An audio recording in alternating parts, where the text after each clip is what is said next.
Po e mbyllë derën e shtëpisë, dihet që një bereqet madhe ke hek për shtëpisë. Po e hapë derën e mysafirëve, dihet që ke hap derën e një bereqeti të madh.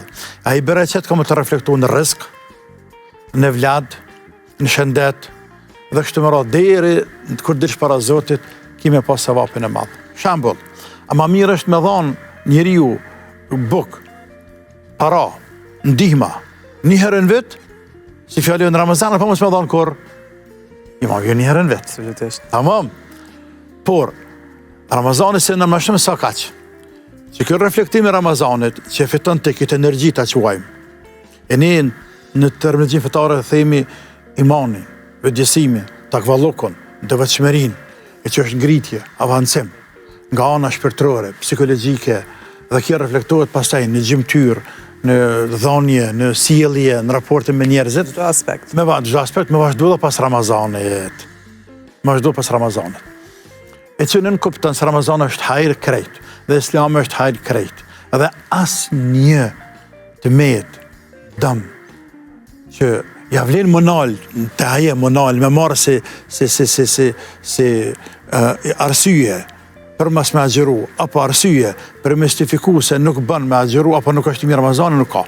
Nuk ka. Asnjë arsye nuk ka për mas me agjeru? Ja, nuk them mëne që nuk shtifikohen njerëzit, po për ata që kanë mundësi, desha të them pak më ndryshe, njerëzit mund të thonë çfarë do bie ka për Ramazanit. Në këtë kanë ta ndrojmë, çfarë do bie ka, çfarë fiton një musliman që rreni pa hamur e pa pi. E bën këtë pyetje dikush po, një ateist, një krishter, një budist, një kush do qoftë, çfarë do bie ka. Tash kur të numërojmë në dobi që ka Ramazani, ndërto këto që cekom, e themi, ma gjen ty pra një dëm. Që shka ka ti dëmë të madh, do të ishte më mirë mësë me agjeru. Një të keqe, një të metë të Ramazanit. Do i sugjeronit ju edhe personat tazëm të besimeve tjera që ta praktikojnë qoftë edhe njëherë, sepse personalisht kam dëgjuar që edhe besimtarë të tazëm fesë krishtere e agjerojnë në Ramazanin për arsyet e veta. Në fakt, ku është dallimin këtë mes? Në fakt, krishterët edhe ta kanë pasë Ramazanin në obligim. E kanë pasë edhe qëfët. Tamam?